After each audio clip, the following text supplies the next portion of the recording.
Hey guys, Troy from New Zealand Fight Sports here today, joined by Jake O'Driscoll, owner and head coach of Essence BJJ in Perth, and in the main event in the pay-per-view grappling card, South Invitational 1, upcoming just around the corner on the 30th September in Auckland. Right, thanks so much for finding the time to chat with me again. Obviously, we had my editing crew had some technical difficulties and lost all the audio, but we're back and we got more information the second time around, bro. So that's cool.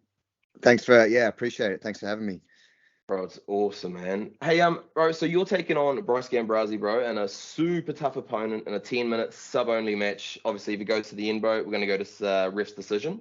Mm-hmm. Bro, Bryce has won nationals, gi, no gi many times, known for his tricky style, never give up attitude, his heavy wrestling. He's got his things that he is really strong within his game. Have you watched any footage of Bryce, to break down his game in certain areas, or is it more just to focus on prepping yourself the best you can for any situation that arises? Yeah, we take a real professional approach to all matches and tournaments. So we do watch a little bit of footage, but not too much. We'll try and pick up more like tendencies than actual techniques and things like that. Because at the end of the day, man, like the footage you get to see, like I don't know what Bryce was thinking, feeling. What his run to that comp was, what his game plan, like we've had competitions. Yeah. I've just literally gone out and gone, okay, I'm only going to play my worst game and see how that goes, And so like, if you watch that footage, you're not going to get a good read on me, but that's a fair point. Yeah, but I know exactly what I'd like to do in jiu-jitsu. So it's always focused on like the spots I want to get to and how I deal with things and stuff like that. But I'd be silly not to be looking at, certain matches and things like that, man. We try and take as much a professional approach as we possibly can. Awesome, bro. That's cool. Yeah, it's really taking a serious approach to competing. Obviously, you've had years and years of experience, bro. You're a five-time Aussie national champ, five-time IBJJF Sydney Open champ, bro, a seven-time Western Australian state champ, bro, and multiple-time super fight winner, bro. You could easily sit back and be satisfied with your accomplishments and achievements to this stage, bro. What's your main driving force to still be competing at the top level, bro? Is there a particular title or achievement that you're still hunting for, or do you just still love being on the mats? Nah, man, there's not like titles and achievements and stuff. They come and go. Like those aren't. I mean, you chase them and they're great when you win them, but it's always what's next. I'm just a really competitive person. I love to challenge myself. I absolutely love jiu-jitsu, so I love being on the mat. And like, in my opinion, and it's very cliche, but you don't have a lot of time, right? So like, yeah. I'm getting older. I'm 32 now. I've been competing for a long time. So like, the process to get to these matches and these achievements and whatever, I grow so much as a person, and the people around me grow so much, and that's the most important for me. Like my students don't care. I mean, I don't know where you got those titles from, because I don't even know those. My students wouldn't know either. They don't care, and like they obviously care if you care. But, it's not something I'm. You haven't got them on the wall at your gym. Man, and we're not gonna hang my hat on those, man, and like it's more the impact I can have with my jiu-jitsu than the result of one competition or whatnot. Yeah. So but just challenges, man. I'm so competitive. I just love to challenge myself. That's so sick, bro. How do you predict the fight to go with Brycey? Obviously, he says it's going to be a boring decision, but obviously you've got a strong game in your wrestling and your front headlocks and everything in that too. But obviously with most of your matches, now at this point of your career being either super fights or in that sort of 80cc rule set, would you rather just go out there and play, sit a guard and go straight into the leg entanglements to finish the matchup instead of doing the heavy wrestle game? I mean, yes and no, man. It really depends on like we have a strategy we'll come in with and we'll try and use and utilize. But I mean, you got to be able to adapt as well. You got to be able to switch things up and change things. Like obviously I'm like heavy into leg locks and I'm known for that. But you don't train for 14 years and get to where I'm at if you're a one-trick pony. You know what I mean? Yeah. Got to have other things in your bag as well, like Bryce does. And I know he was having a bit of banter with the the boring match. You know, I've had some conversations with Bryce, and he seems like a great guy, and we appreciate, you know, him taking the match, but I don't see it being a boring match. I know he don't see it being a boring match. I don't think either of us, one, see it going 10 minutes, or two, want it to go 10 minutes. You know, we both want to try and get a finish. Yeah. So we'll both be hunting that, and I think that's what makes it exciting. You know, throughout my whole career, that's what I've tried to do. And yeah, it may have cost me matches in the past, but I can live with that. You know, I can live with trying to. Yeah. You know, I can live with, you know, you lost because you tried to win, then trying to eke out some boring decision or an advantage win or whatever. Like, don't get me wrong, man. At World Championships, I understand it because it can 100%, literally change your whole career. But, you know, with these super fights and stuff, like, I'm getting paid to be exciting, and I'm getting paid because people want to watch. So you're getting paid to put on a show. Yeah, if people don't want to watch, then I'm not getting paid. If I'm not getting paid, man. My missus will be upset with me. So being exciting. Bro, speaking of being exciting, you mentioned the other day that you've actually got someone pretty really unrivaled in accomplishments in the IBJJF in the world. You've got Tyler Sensori's coming over with you. He's obviously competing next day in the AJP tournament. Tylerson is a 2-time black belt world champ, and in total, he's a 10-time IBJJF world champion and one of the only athletes to win worlds in gi and no gi at every belt ranking. You know, that's you don't hear that, you know, ever, you know, let alone, you know, he's coming over to corner you. Like, obviously having someone with the time and, you know, intensive training, mental and physical, that he's done over the years, that is such a huge advantage, having his eyes on the sideline watching, you know, the other things that obviously you can't see and feel when you're locking horns with Brycey. Yeah, so like Talison's there. Obviously the AJP is the next day, and he's got one of his students, Junior, who's amazing as well. He's so good at jiu-jitsu. So they're both going to be there. And yeah, I mean, I'm been very lucky to have and connect and make connections with people like Talison, and, you know, your Ash Williams, your Wagner Rocha, your Admar Barboza throughout my career. It's ridiculous, man, to be fair. Like, I still pinch myself that not only can I lean on these guys for expertise and info, but as friends and mentors, etc. So it's good, man. It is really good. At the end of the day, to be fair, don't change much. Like, Talison is so world class that, you know, if I heavily relied on him for this match, then I'm not doing what I'm supposed to be doing. You know? He's probably more there to just be like, right mindset, and like you said, maybe if I'm getting stuck in one tunnel vision, that he can throw something out. But 10 minutes isn't a long time, to be fair. And you know, it's just good. It's good. I've had, like, you know, Ash Williams in my corner a few times, and it's surreal to look over and have a guy like that, you know, be invested in your career and be invested in what you're doing, and vice versa, man. So I think I've gotten a lot better at it now. When I first had Ash in my corner, I think I fucked it up a few times. Sorry for you're a good boy. I can't screw it up because Ash is going to bully me. So, but now I've gotten a lot better at it, where I'm like, it's just jiu-jitsu, man. We all win, we all lose, and it is what it is. Yeah, that's so sick. Yeah, as you're saying, you know, it's more about the going out there and putting on the show and the ripple effect and that, as opposed to just having him in the corner. You know, you're going to be able to see everything that you're already doing in that. But yeah, it's obviously just him being able to pull you into those right mindsets, and that's super cool, man. I really would. Bro, speaking of the people that you've been on the mats with, you know, Ash Williams and that over the years, obviously you've got a couple of matches recently, Jeremy Skinner, semi-recently, you know, Jeremy Skinner and Joseph Chen.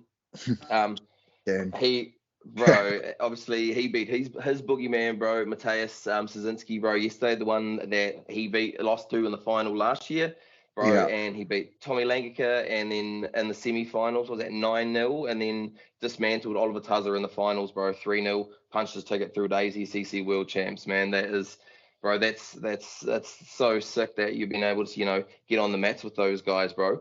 Who would be some of the most memorable people that you've shared the mats with, bro? Not necessarily competed against, but obviously, yeah, you know, Ash Williams and those kind of guys, you know. Oh man, that had an impact on you. Yeah, it's been crazy, man. Like I've got a good relationship with a lot of like guys, you know, like Lachlan Giles is a big one. You know, I get to talk to him a lot, and whenever we cross paths, train quite a bit. So he's another one, man. And you know, Craig Jones, being an Aussie, you know, came up Yeah, yeah, same time, and you know, he's another good like person that you can talk to and things like that. But again, yeah. man, I've been so lucky. I've trained with Davi Ramos. I got to speak Far out. and be in the same room at the last Tough Rolls. I got an opportunity to help Wagner Hosher out, and got to Far out. spar with him quite a bit. But then while I was helping him, Henrique Ciccone was there, and he wanted my help. So you know, he lost to Marigali at ADCC, but he's amazing. And then in the same room, you had Tynan and Cole, Janatis Gracie, Servio Tulio. Like it's surreal sometimes. That's not, I sparred a lot with Darby Ramos when he was here. And then we got guys in Perth, man. Will Diaz is high level as well. He's a good friend of mine that I far out. get to bounce off, man. So that's what I mean. Like when I finish, I get to look back and be like, man, I got to roll the best. I got to Yeah, compete against the best. I think I've versed 5 or 6 people that have been to ADCC, and then I've trained with more. And then we had, you know, Adele Fornerino, who's if not top 3 females in the world right now, she's definitely gonna be.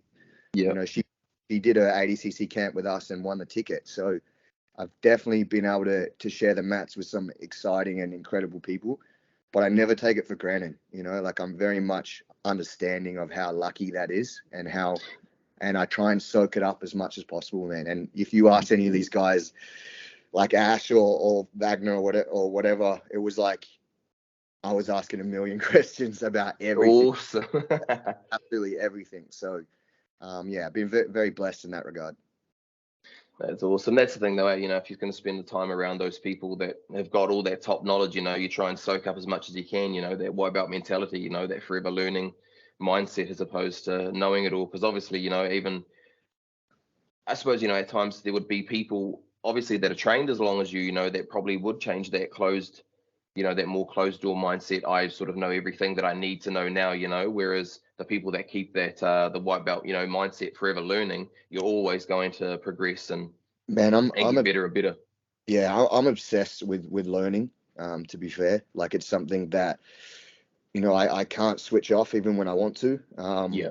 It's very hard for me to do that. So every day, man, when I train, I'm breaking down footage or I'm talking to training partners or I'm studying or whatever, man. And again, it's not to be better than anybody else. It's like it literally is so that I can be the best version of me whenever I can, you know. So that's for me, the bigger goal for me is to set the example for my daughter. Now, Yeah. my chosen path is jiu-jitsu. But if she sees how hard dad works and how hard he studies and what kind of person he is and how he affects other people in my field, whatever she chooses to do with her life, I hope I've set a good example for her.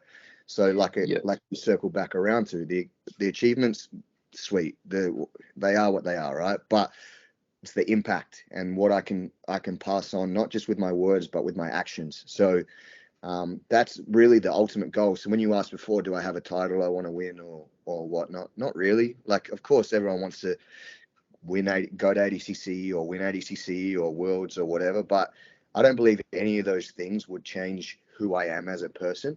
Yeah. Therefore, I can still set the example without having to do that or feel like if I don't do that, I'm not a successful person or I'm not successful in jiu-jitsu because Yeah. I feel like my impact will be more than that for me. You know, whatever Yeah. anyone else wants Yeah. to do, that's up to them. But for me, that's how I feel.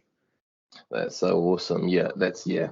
Having that, creating that, installing that hard work ethic, and pushing through those barriers and those hard times, and that obviously, you know, passing those things on to our children. You know, when they see us going through those hard times and trudging through, you know, and then obviously when we tell them to do the same thing, it's they can use that as those reflection points. You know, they see us doing the hard yards and the training and this, that, and the other. You know, it installs those good values in them. You know, that they're willing to put in the hard work to achieve things because they Yeah, see it happening in the household. yeah, yeah. And again, like other people have different parenting styles or they have different views and you know, that's up to them. You know, that's one thing that I think we're really good at in not just our individual lives, myself and my partner, but the team itself. We actually don't look at other people or other teams and be like, oh, like so and so did this, or so and so's doing that, or we need to do this. It's like we're open minded enough to take what we feel we need to take to improve, but we don't worry about anyone else. We don't care what anybody else is doing. Like it doesn't affect how we go about what we do every day. You know what I mean? Yeah, And that's awesome. Is every day. So, you know, that's one thing we like to do a lot. That is awesome, mate. Hey, bro, I really appreciate you for coming on, man. It's obviously the first time it didn't go down so sweet, but bro, I really appreciate you being back, mate. I look forward to watching you compete, mate. It's going to be absolutely sick. I'm looking forward to getting your thoughts after the match too, seeing if everything played out as you thought. Obviously, your tags and where we can find you: Essence BJJ Perth and JakeOD_Essence BJJ. I'll chuck those in the caption and the link in that. You're saying you might have a couple of spots for some privates when you're over here for the competition too? Yeah, man. Yeah, so privates or seminars or classes, I'm happy to do. Happy to just send me a message and we can organize something. I don't usually teach private, so if you guys want to grab some, you're more than welcome to. But yeah, so I don't teach them here in Perth, so jump on those if you want to. Snap them up while you're here.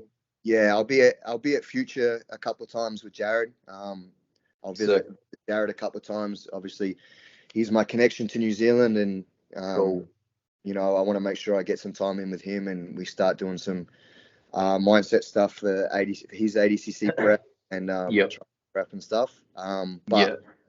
Myself and my partner are happy to travel, and she's a high level brown belt too. So if there's any females that, if there's any females that, I think she's teaching a women's only class at Future on the Friday. I don't know what date that is. Cool.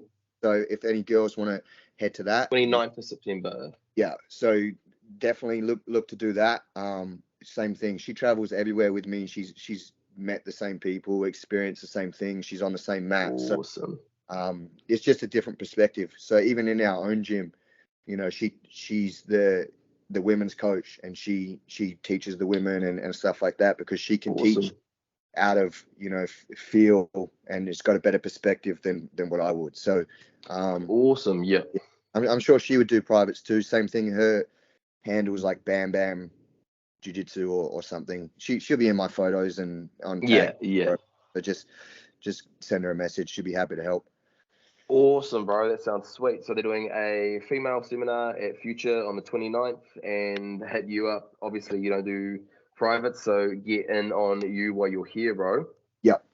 Right, that is sick. Right, everybody. So if you want to get tickets, go on Smooth Comp, search Stealth Invitational 1. All the info, ticketing details, and the streaming information's on there.